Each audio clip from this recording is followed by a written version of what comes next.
नमस्कार दर्शक मित्रों, जय हिंद जय भारत। राष्ट्र प्रथम में आप सभी का स्वागत है। मैं हूं तपस्वी आचार्य, एक विशेष कार्यक्रम के साथ जिसका नाम है समाचार का सच। इस विशेष कार्यक्रम में मैं आपको दिखाऊंगा देश के प्रमुख राज्य की विशेष घटनाएं और विशेष समाचार। ये समाचार जो है दर्शक मित्रों, हम लोग जो स्टेट के अलग अलग न्यूज़पेपर होते हैं, न्यूज़ पोर्टल होते हैं, वो स्टेट पोर्टल ने और वो न्यूज़पेपर ने आप लोगों को किस तरीके से समाचार प्रदर्शित किया हुआ है, किस तरीके से दिखाया हुआ है, उसके ऊपर हम लोग थोड़ा बहुत एनालिसिस करेंगे और विविध राज्यों की हम लोग जो प्रमुख समाचार होते हैं वो आपको दिखाएंगे समाचार के सच के माध्यम से। तो सबसे पहले स्टार्ट करेंगे हम लोग पटना से। 2024 के चुनाव का एक सबसे बड़ा मुद्दा सामने आया हुआ है पटना से। उसमें एक न्यूज़पेपर है प्रभात न्यूज़पेपर ने कुछ लिखा हुआ है इस तरीके से। तो बात करें 2024 से स्टार्ट करते हैं, पटना से स्टार्ट करते हैं, और उसने कुछ ऐसा लिखा हुआ है कि 2024 के चुनाव से पहले आरजेडी की फिर से बीजेपी के वोट बैंक पे सेंधमारी की एक तैयारी स्टार्ट हुई है। क्या है डिटेल वो थोड़ी बहुत हम लोग समझे तो पटना से ये सबसे बड़ी चुनावी मुद्दा वाला एक न्यूज़ सामने आया है।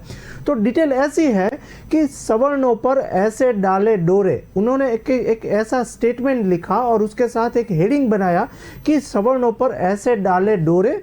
वन मैन शो वाली पार्टी आरजेडी ने फिर सवर्णों पर दाव चला। एक स्टेटमेंट ऐसा आया और इस तरीके से लिखा गया कि वन मैन शो वाली पार्टी आरजेडी ने फिर से सवर्णों पर एक दाव चला और लाख आंतरिक विधियों और भले गुर्जर रहे हो और लेकिन इस दल में राजदा सुप्रीमो ऑलवेज राइट, ऐसा एक स्टेटमेंट लिखा हुआ है। और पार्टी के भीतर से माय की दुरुस्तगिरी लेकर चले परवाना। और एक डिटेल ऐसी लिखी कि एक वक्त को लगा कि अब्दुल बारी सिद्दीकी के सिर से सेहरा बंधने वाला है, मगर हुआ वही जो बीजेपी के पेट में दर्द पैदा कर दे। ऐसा कुछ सामने स्टेटमेंट आया। तो क्या बीजेपी के पेट में दर्द हो रहा है और क्या दर्द होगा उसके बारे में डिटेल समझे। लेकिन मगर हुआ कुछ ऐसा कि बीजेपी के पेट में दर्द पैदा करे, ऐसा लिखा। लेकिन जाहिर है जिस तरह से आरजेडी को यादवों और मुस्लिमों की पार्टी कहा जाता है, ठीक उसी तरीके से बीजेपी को सवर्ण और वैश्य की पार्टी कही जाती है। डिटेल ऐसी है। और जब से तेजस्वी यादव के तर्कश से ए टू जेड का तीर चला हुआ है तेजस्वी यादव का, तो इस तरीके से बीजेपी को वहां पर कुछ पेट में दुख रहा है, ऐसा कुछ डिटेल लिखी है।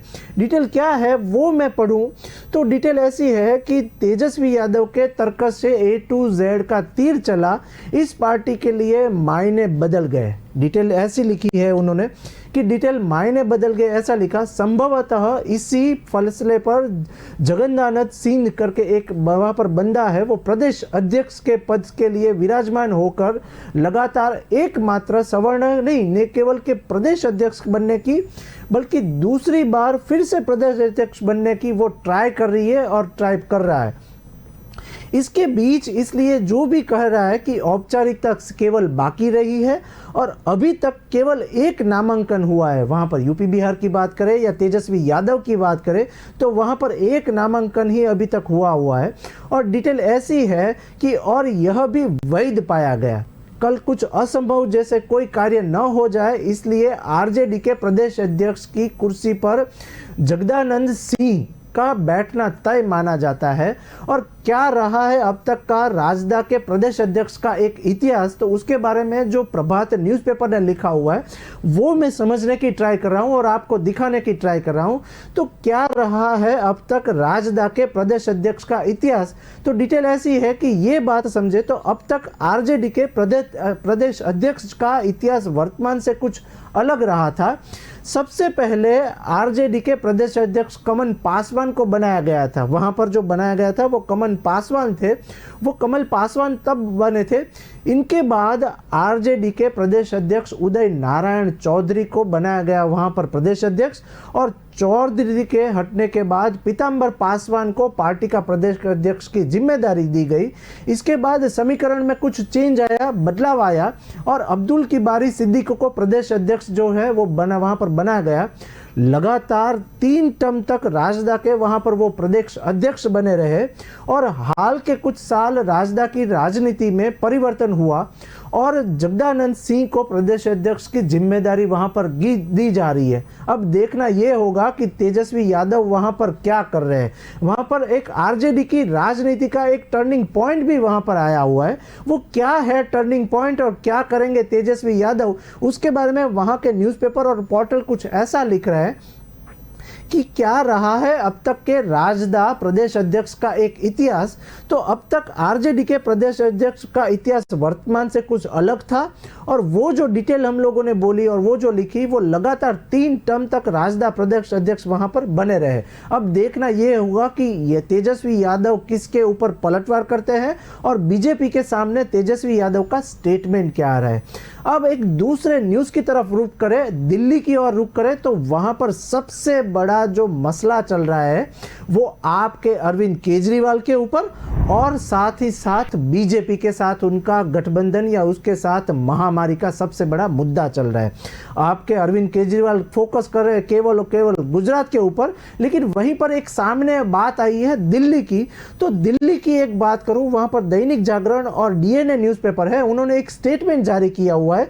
क्या स्टेटमेंट है वो मैं पढ़ूं तो डिटेल ऐसी है कि अरविंद केजरीवाल की सरकार वहां पर दिल्ली में एक स्टेटमेंट दिया हुआ है, वो भी एजुकेशन सेगमेंट के ऊपर दिया हुआ है। जबकि आपकी रेवड़ी वहां पर कांस्टेंट चालू है, फ्री में बात बता देने की एक बात चाली है। तो वहीं पर डिटेल ऐसी है कि सभी सरकारी स्कूलों को भेजे गए एक आदेश में एग्जाम बजट में कम करने की एक जानकारी और एक स्टेटमेंट दिया गया है सभी स्कूल को।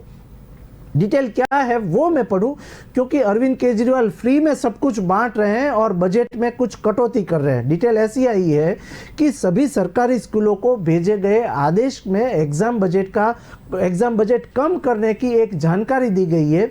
अब प्रति छात्र वहां पर 125 रुपये का एक बजट जो चल रहा था वो 90 रुपीज़ वहां पर अलॉट किए गए और बजट में कटौती कर दी गई। डिटेल क्या है वो एक समझे तो फंड की कमी के चलते दिल्ली सरकार ने अपने स्कूल को परीक्षा बजट घटा दिया है। फंड की कमी के कारण और फंड की कमी चलती है वहाँ पर, और फंड्स की कमी के चलते दिल्ली सरकार ने अपने स्कूल की परीक्षा बजट घटा दिया है। और पहले यह बजट 125 रुपीज़ प्रति स्टूडेंट था, जिसे अब 90 रुपीज़ कर दिया गया है। डिटेल ऐसी सामने आई है कि 16 सितंबर को सभी स्कूल के प्रमुख इस बाबत पर एक आदेश भेजा गया। इसमें कहा गया कि शिक्षा निर्देशालय की सरकारी स्कूलों के सभी प्रमुख को एक सूचित किया जाता है कि कक्षा 1 से स्टार्ट करके 12वीं तक के लिए एक अनिवार्य बजट का आवंकन को एक 90 रुपीज़ प्रति स्टूडेंट कर दिया गया है। जो पहले 125 रुपीज़ था, अब उसको घटा के 90 रुपीज़ कर दिया गया है। क्यों ऐसा अरविंद केजरीवाल को करना पड़ा या मनीष सिसोदिया को करना पड़ा, वो कुछ डिटेल जो न्यूज़पेपर ने लिखी है या पोर्टल में सबसे बड़ी वायरल हुई है वो मैं आपको दिखाऊं तो 2023 की परीक्षाओं के लिए एक बजट बनाया गया और उस बजट में क्या कटौती की गई, उसमें लिखा ऐसा कुछ है कि बजट की कमी के चलते हुए खर्च पर नियंत्रण करने के लिए खर्च को 125 रुपीज़ से प्रति छात्र की जगह 90 रुपीज़ कर दिया गया। और ये आदेश के अनुसार अतिरिक्त फंड की मांग पर कोई विचार अभी नहीं करेंगे आपकी सरकार, दिल्ली के अरविंद केजरीवाल। स्कूलों के प्रिंसिपल का दावा है कि वहां पर समिट बजट में उनके लिए मैनेज कर पाना मुश्किल होगा, क्योंकि 90 रुपीज़ में हम लोग क्या स्टूडेंट को पढ़ाएंगे और क्या स्टूडेंट को लिखाएंगे। फैसले पर सरकारी स्कूलों के प्रिंसिपल कुछ स्टेटमेंट दिया और ऐसा कुछ बोले जिसने अमुक पोर्टल को वहां पर दिखाया गया है। और एक न्यूज़पेपर ने ऐसा लिखा कि फैसले पर सरकारी स्कूलों के प्रिंसिपल बोले कि एक सरकारी स्कूल के प्रिंसिपल ने गोपनीयता की शर्त पर एक बातचीत की और उसमें टाइम्स ऑफ इंडिया ने एक स्टेटमेंट उसके ऊपर जारी किया कि बजट को घटाया नहीं जाना चाहिए था। पेपर और प्रिंटिंग का खर्च हालांकि सालों में बढ़ा है और हम इतनी रकम से सैंपल पेपर्स का प्रिंट आउट भी निकालने से अक्षम है और कब किस तरीके से मैनेज करेंगे हम लोग वो पता नहीं है, ऐसा वहां पर एक प्रिंसिपल ने बोला। लेकिन उनका नाम मत लेना ऐसा बोल के उन्होंने एक स्टेटमेंट दिया। यूनिट टेस्ट और पेपर्स भी प्रिंट कराना मुश्किल होगा और अब हमें बोर्ड पर सवाल लिखकर मैनेज करना पड़ेगा। हम लोग प्रिंटिंग कॉस्ट कैसे इसमें बेयर करेंगे, वो एक सबसे बड़ा क्वेश्चन मार्क रहेगा, ऐसा प्रिंसिपल ने बोला। अन्य प्रिंसिपल ने कहा कि हमें नहीं पता कि ऐसा क्यों किया गया रहा, कैसा ऐसा क्यों किया, और हमारे पास किसी तरह का मैनेज करने के अलावा कोई दूसरा रास्ता भी नहीं है। अब अरविंद केजरीवाल और मनीष सिसोदिया ने ऐसा क्यों बजट कट ऑफ किया, वो तो सबसे बड़ा एक क्वेश्चन मार्क रहेगा। अब आने वाले दिनों में देखना ये होगा कि इसके बजट के ऊपर आने वाली प्रतिक्रिया भी क्या रहती है कि और इसके ऊपर बीजेपी की वहाँ की सरकार है वो क्या कर रही है। एक एग्जाम का बजट से क्या होता है वो भी एक देखना होगा, क्योंकि डिटेल्स जो सबसे बड़ा मुद्दा वो है कि एग्जामिनेशन बजट में एग्जाम कराने के लिए फंड के अलावा स्टेशनरी, एक शीट्स, वो आंसर शीट्स और क्वेश्चन पेपर की प्रिंटिंग और अन्य खर्च शामिल होते हैं। वो खर्च हम लोग कैसे करेंगे, वो सबसे बड़ी चिंता एक प्रिंसिपल ने जताई। और इस विषय पर बात करने के लिए शिक्षा निर्देशालय से कोई भी ऑफिसर और इवन मनीष सिसोदिया भी बोलने से मुकर रहे हैं। अब देखना ये रहेगा कि इसका अमल कैसे होता है और सामने वाली पार्टियां इसके ऊपर क्या बोलती है। अब एक तीसरे न्यूज की तरफ रुख करें तो अब मैं आपको बिहार ले चलूंगा। बिहार का एक सबसे बड़ा मुद्दा जो अभी राजनीतिक तौर पे वो चल रहा है, तो उसमें कुछ ऐसा है कि बिहार के जो राजनीतिक समाचार सामने आ रहे हैं उसमें सबसे बड़ा एक दैनिक जागरण, वहां पर एक न्यूज़पेपर और न्यूज़ पोर्टल है, वो कुछ बिहार के बारे में कुछ बोल रहे हैं और लिख रहे हैं। तो वो कुछ ऐसा लिख रहे हैं कि जनता दल यूनाइटेड को डर है कि केंद्रीय गृह मंत्री अमित शाह के बिहार आने पर सीमांचल के साथ साथ पूरे बिहार में सांप्रदायिक माहौल खराब हो सकता है। अमित शाह जो वहां पर चलने वाले हैं, अमित शाह वहां पर जाने वाले हैं, तो उसकी वजह से सांप्रदायिक माहौल जो है वो वहां पर बिगड़ सकता है, ऐसा एक क्वेश्चन मार्क सामने आया हुआ है। वो क्या है वो डिटेल समझे तो डिटेल ऐसी है कि सीमांचल से साथ साथ पूरे बिहार में सांप्रदायिक माहौल खराब हो सकता है। क्या केंद्रीय गृह मंत्री अमित शाह के बिहार आगमन से बिहार में सांप्रदायिक तनाव बढ़ सकता है, ऐसा एक क्वेश्चन मार्क आया हुआ है टाइम्स ऑफ इंडिया की तरफ से। टाइम्स ऑफ इंडिया ने भी ऐसा एक क्वेश्चन मार्क किया है और दैनिक भास्कर और दैनिक जागरण वहाँ का न्यूज़ पोर्टल है, उसने भी एक क्वेश्चन मार्क करके न्यूज़ आपके सामने दिखाई है। मित्रों, आपको मैं बता दूं कि ये जो न्यूज़ हम लोग पढ़ रहे हैं उसमें विविध पोर्टल और न्यूज़पेपरों ने क्या लिखा है उसके बारे में हम लोग थोड़ा बहुत एनालिसिस करके आपको फिर से समाचार का सच बताते हैं। तो ये बिहार के बारे में जो न्यूज़ लिखा हुआ है वो कुछ हम लोग ट्राई करें पढ़ने का। तो उसमें कुछ ऐसा लिखा हुआ है कि जेडीयू ने वहाँ पर आरोप लगाया हुआ है कि केंद्रीय गृह मंत्री वहाँ पर बिहार में उन्माद फैलाने वहां पर आ रहे हैं, अमित शाह वहां पर उन्माद फैलाने आ रहे हैं, ऐसा एक क्वेश्चन मार्क सामने आया हुआ है। क्या मुस्लिम बहुल वहां पर मुस्लिम इलाके में बीजेपी की किसी बड़े नेता के आने जाने मतलब से सांप्रदायिक तनाव वहां पर फैलता है, ऐसा एक क्वेश्चन मार्क फिर से आया। और गौरतलब है कि 23 सितंबर को वहां पर केंद्रीय गृह प्रधान मंत्री अमित शाह वहां पर 2 दिवस बिहार में रहने वाले हैं और बिहार के अलग अलग जगह पे वहां पर वो दौरा करने वाले हैं।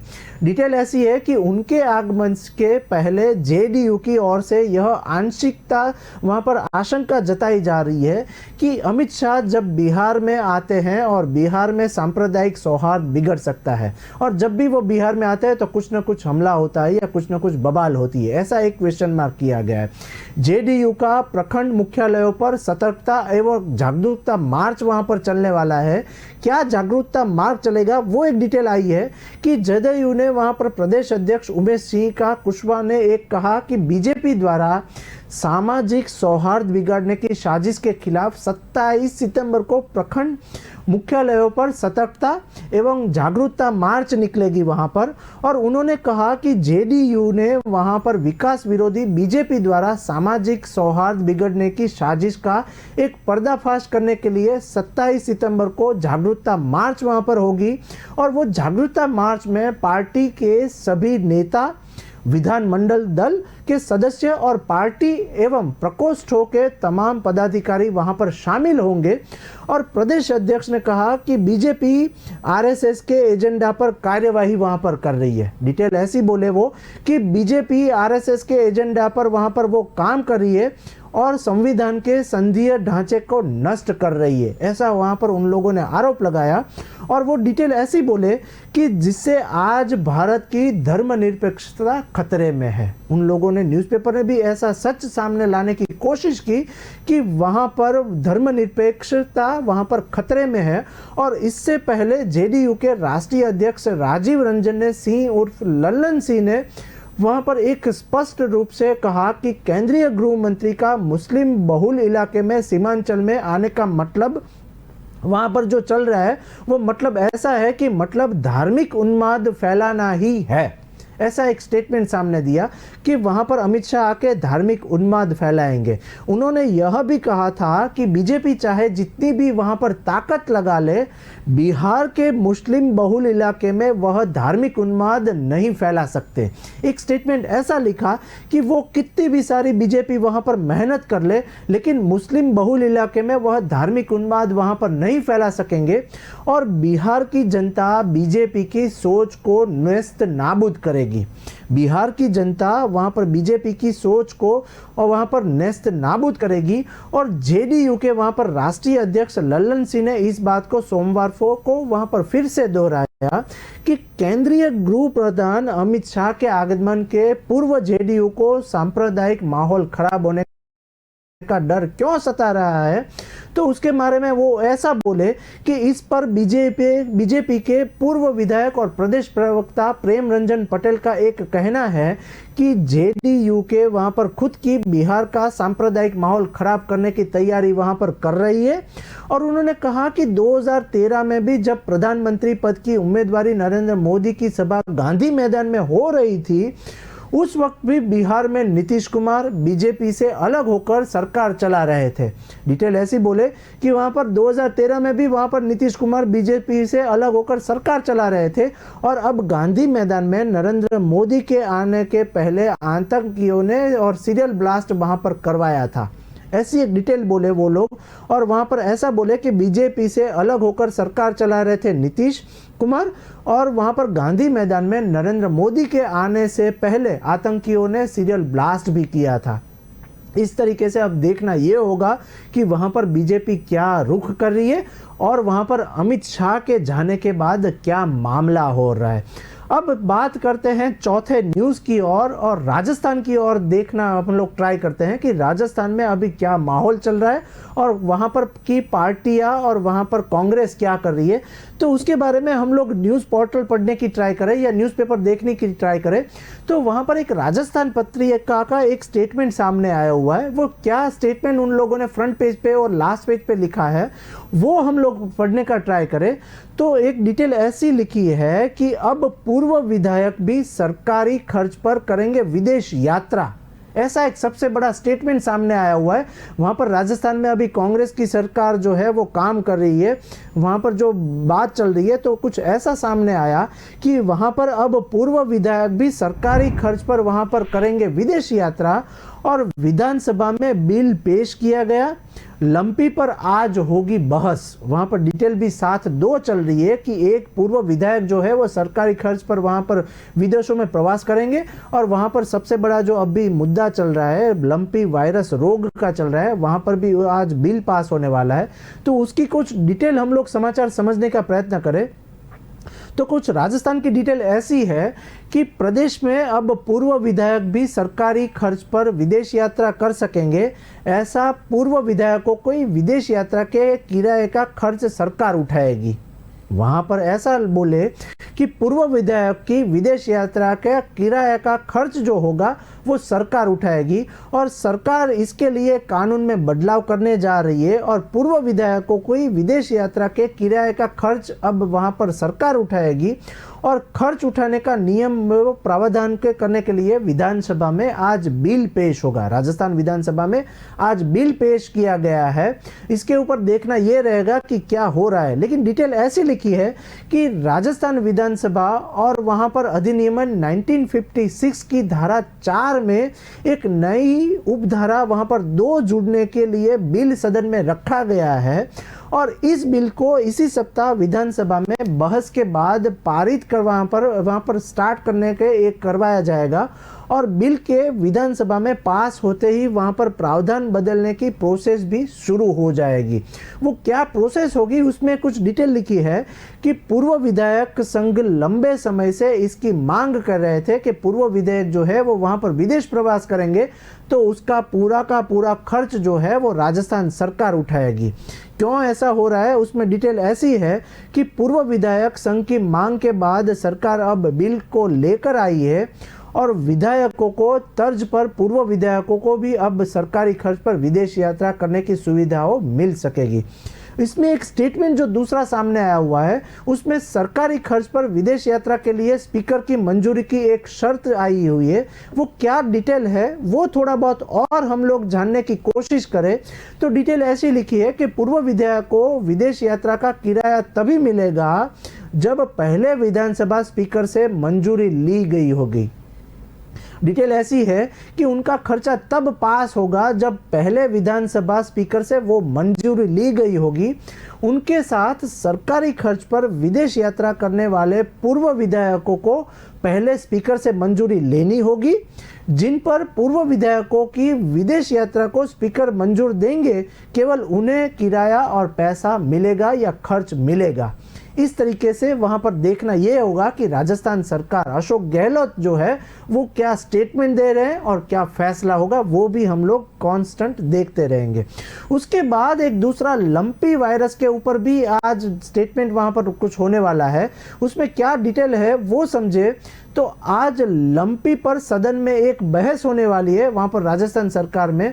तो बीजेपी का हंगामा भी वहां पर तय होना एक फिक्स है। तो उसके बारे में डिटेल जो लिखी है विविध न्यूज़पेपरों ने तो उसमें सबसे बड़ी जो न्यूज़ वायरल हुई है वो कुछ ऐसी है कि विधानसभा में आज प्रश्नकाल और शून्यकाल के बाद लंपी पर सदन में एक बहस होने वाली है और बहस हो रही है। तब बहस के बाद सदन में सरकार की तरफ से जबान एक वहां पर आएगी और बीजेपी विधायक लंपी पर सरकार को घेरेंगे। ऐसी एक डिटेल सामने लिखी है विविध न्यूज़पेपरों ने। वहां पर दैनिक भास्कर ने जो लिखा हुआ है उसमें ऐसा लिखा है कि गायों की दुर्दशा और सरकारी वहां पर बेइंतजाम के मुद्दे पर सदन में एक हंगामा का आसार नजर आ रहा है और बीजेपी पहले से ही लंपी पर सरकार को घेरने की रणनीति बना रही है और रणनीति पर आसाम से काम करेगी। ऐसी कुछ डिटेल सामने आई है। वो रणनीति तैयार कर वहां पर वो हमला बोलेगी वहां पर राजस्थान सरकार के ऊपर। लंपी पर बहस के दौरान सरकार से ग्राउंड पर वहां पर गायों की उपचार और साथ ही साथ गायों की मौत पर पशुपालकों को वहां पर मुआवजा देने की मांग भी वहां पर बीजेपी ने की है। अब देखना यह होगा कि राजस्थान की गहलोत सरकार उसके ऊपर क्या फैसला सुना रही है। कांग्रेस बीजेपी के बीच टकराव का कारण बनेगी लंपी का एक सबसे बड़ा मुद्दा, क्योंकि मैक्सिमम राजस्थान में वहां पर लंपी वायरस के कारण गाय और पशुधन मर रहा है। और डिटेल ऐसी है कि विधानसभा में लंपी पर बहस के दौरान कांग्रेस और बीजेपी विधायकों के बीच जुबानी टकराव के पूरे आसार नजर आ रहे हैं, क्योंकि आज ये सबसे बड़ा मुद्दा होने जाने वाला है। तो बीजेपी लंपी से निपटने में सरकार पर विफल होने का एक आरोप लगा रही है। अब देखना यह होगा कि वहां पर सरकार क्या कह रही थी। साथ ही साथ गहलोत बोले लंपी को राष्ट्रीय आपदा घोषित करने में मदद हमारी करे विपक्ष, और सीएम अशोक गहलोत ने लंपी को राष्ट्रीय आपदा घोषित करने के लिए वहां पर विपक्ष को सहयोग भी मांगा है, विपक्ष से सहयोग भी मांगा है। अब देखना यह होगा कि राजस्थान की सरकार वहां पर क्या कर रही है। अब हम बात करते हैं यूपी बिहार की दूसरे न्यूज़ की तरफ। अब अगर हम रुख करें दूसरे स्टेट में क्या चल रहा है वो अगर हम लोग देखने का प्रयास करें तो हम बात करते हैं यूपी की। यूपी विधानसभा में क्या हो रहा है वो देखें तो वहाँ पर यूपी विधानसभा का सत्र आज दूसरा दिन है वहाँ पर भी यूपी में। तो वहाँ पर विविध न्यूज़पेपर ने एक लिखा हुआ है, दैनिक जागरण के साथ एक वहाँ पर उजाला करके एक पोर्टल है, वहाँ पर कुछ ऐसा स्टेटमेंट सामने आया हुआ है। उजाला ने ऐसा लिखा हुआ है कि विपक्ष ने की सरकार को घेरने की सबसे बड़ी तैयारी वहाँ पर यूपी में, और सड़क से सदन तक होगा बहुत ही बड़ा हंगामा। ऐसा एक सबसे बड़ा 8 कॉलम का बॉक्स बनाया हुआ है। वो न्यूज़ कुछ यूपी में ऐसे चल रहे हैं कि यूपी विधानसभा के छोटे मानसून सत्र में सबसे बड़ा हंगामा के एक आसार सामने आ रहे हैं। साथ ही साथ अखिलेश यादव ने पार्टी से वहां पर दफ्तर से अपना विधायकों को साथ पैदल मार्च भी किया, मगर रास्ते में ही उन्हें पुलिस ने रोक दिया है, ऐसा कुछ सामने न्यूज़ आ रहे हैं। और लिहाजा वहीं पर वो प्रदर्शन करने के लिए वहाँ पर रोड पे वो बैठ गए थे। अखिलेश यादव क्या कर रहे हैं उसके बारे में और डिटेल लिखी है कि कांग्रेस ने भी पार्टी दफ्तर से विधानसभा तक पैदल मार्च किया और आरएलडी के 8 विधायकों ने चौधरी चरण सिंह की प्रतिमा के नीचे धरना दिया। डिटेल ऐसी है और न्यूज़पेपर ने ऐसा लिखा कि इसलिए दूसरा दिन भी हंगामेदार रहने के उम्मीद जताई जा रही है और सपा ने पूरी तैयारी भी वहां पर कर ली है। डिटेल ऐसी है कि विपक्ष के कई दल भी वहां पर उनके साथ है और एक डिटेल जो सामने आई है कि क्या विपक्ष की वहां पर रणनीति रही है, उसमें यूपी में एक विपक्ष की रणनीति सामने लिखी है विविध न्यूज़पेपर ने। तो वहां पर जागरण ऐसा लिख रहा है कि मुख्य विपक्षी दल सपा का दावा है कि कानून व्यवस्था के मुद्दे पर सरकार वहां पर फेल रही है और अपराध लगातार बढ़ रहे हैं। यूपी बिहार में कांस्टेंट वहां पर अपराध हो रहे हैं, आए दिन रेप के किस्से सामने आ रहे हैं। तो खास तौर पर महिलाओं पर अपराध का ग्राफ सबसे ज़्यादा यूपी बिहार में चल रहा है और साथ ही साथ गुजरात में भी अभी ऐसा कुछ माहौल बिगड़ रहा है, ऐसी भी डिटेल सामने आई है। न्यूज़पेपर ऐसा लिख रहा है कि खास तौर पर महिलाओं पर अपराध का ग्राफ सबसे ज़्यादा बढ़ रहा है और विपक्षी दलों के नेताओं का उत्पीड़न वहां पर किया जा रहा है और महंगाई से जनता को दोनों समय की रोटी जुटाना भी अब यूपी में मुश्किल हो गया है। देखना ये होगा कि उस मुद्दों पर सरकार को सदन में घेरा जाएगा और 2 वक्त की रोटी जुटाना भी वहां पर यूपी बिहार में मुश्किल हो गया है। और कांग्रेस विधायक दल की नेता वहां पर आराधना मिश्रा वहां पर मौना है। उसने बसपा के उमाशंकर सिंह, रादौल के राजपाल बालियान और सुब्रता के बेरीराम ने भी एक महंगाई के ऊपर और कानून व्यवस्था के मुद्दे पर अपनी एक बात रखी है। तो वहां पर कैबिनेट में वहां पर पेश हो टोटल 3 विधायक पेश हो सकते हैं। वो क्या पेश होंगे वो लिखा है कि विपक्ष के हंगामे के बीच सरकार सदन को सुचारू रूप से चलने की कोशिश करेगी। इस दौरान 3 विधायक पेश होगा। वहां पर दूसरे दिन सत्र में ये 3 विधायक शायद पेश हो सकते हैं। वो क्या है उसकी डिटेल थोड़ी बहुत समझे क्योंकि ये मुद्दा बहुत ही बड़ा है और गर्म है। तो डिटेल ऐसी है कि वहां पर उत्तर प्रदेश में वहां पर महर्षि विश्वविद्यालय में संशोधन और उपाध्यक्ष 2022, दूसरा सामान्य भविष्य निधि और उत्तर प्रदेश नियमावली 1985 उपाध्यक्ष 2022 और दूसरी एक डिटेल ऐसी है कि इंटरमीडिएट शिक्षा संशोधन अध्यादेश। एक डिटेल ये है। ये अब देखना ये रहेगा कि यूपी बिहार में जो भी विधानसभा सत्र चल रहा है उसमें आज क्या हंगामा हो रहा है और कौन से बिल पास हो रहे हैं। अब सबसे बड़ा स्टेट जो माना जाता है या फिर पूरा फोकस वाला स्टेट माना जाता है वो है गुजरात। गुजरात में जो न्यूज़ सबसे बड़ी सामने आई है और गुजरात में एक स्टेटमेंट सामने आया हुआ है वो उसके बारे में देखें तो वहाँ पर एक संदेश न्यूज़पेपर है, उसने कुछ लिखा हुआ है गुजरात के न्यूज़ के बारे में। तो क्या है गुजरात के न्यूज़ वो देखें तो वहाँ पर पीएम मोदी आज करेंगे बीजेपी मेयर सम्मेलन का सबसे बड़ा एक उद्घाटन।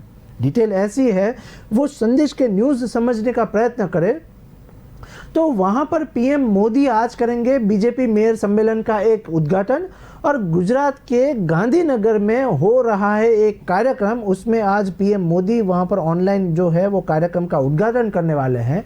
क्या है ये बीजेपी का कार्यक्रम तो वो समझे तो वहां पर भूपेंद्र पटेल जो है वो उपस्थित रहने वाले हैं और प्रधानमंत्री नरेंद्र मोदी को गुजरात की राजधानी गांधीनगर में होने वाले 2 दिवसीय राष्ट्रीय महापौर सम्मेलन होने वाला है, उसमें एक न्योता दिया गया था।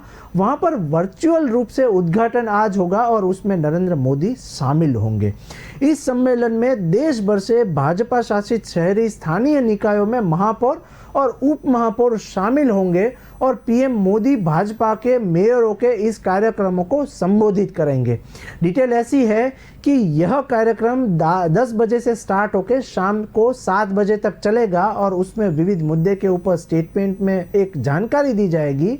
और उसके साथ ही साथ भाजपा के राष्ट्रीय सचिव ऋतुराज सिन्हा ने भी कहा कि देश भर के 121 महापौर और उप महापौर इस 2 दिवसीय कार्यक्रम में वहां पर एक भाग ले रहे हैं।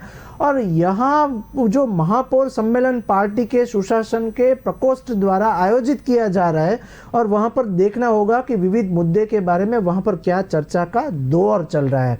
वहां पर साथ ही साथ उप मुख्यमंत्री फडणवीस और केंद्रीय मंत्री हरदीप सिंह भी पूरी तरीके से वहां पर शामिल होंगे। अब डिटेल ये होगा और देखना ये होगा कि वहाँ पर किस तरीके से आमने सामने एक स्टेटमेंट और चर्चा विचारणा होती है। तो मित्रों, हमारा ये देखना ये होता कि सभी स्टेटमेंट में क्या क्या सरकारी कंपनियां, सरकारी वहाँ पर बाबुओं क्या काम कर रहे हैं और उसके ऊपर हम लोग समाचार आपको दिखाते हैं समाचार के सच के द्वारा। तो इस तरीके से हम लोग स्टार्ट कर रहे हैं पूरे न्यूज़ और पूरे देश के समाचार आपको दिखाने का ट्राई कर रहे हैं। तो देखते रहेंगे और कल फिर से मिलेंगे। अभी मुझे दीजिए रजा, नमस्कार।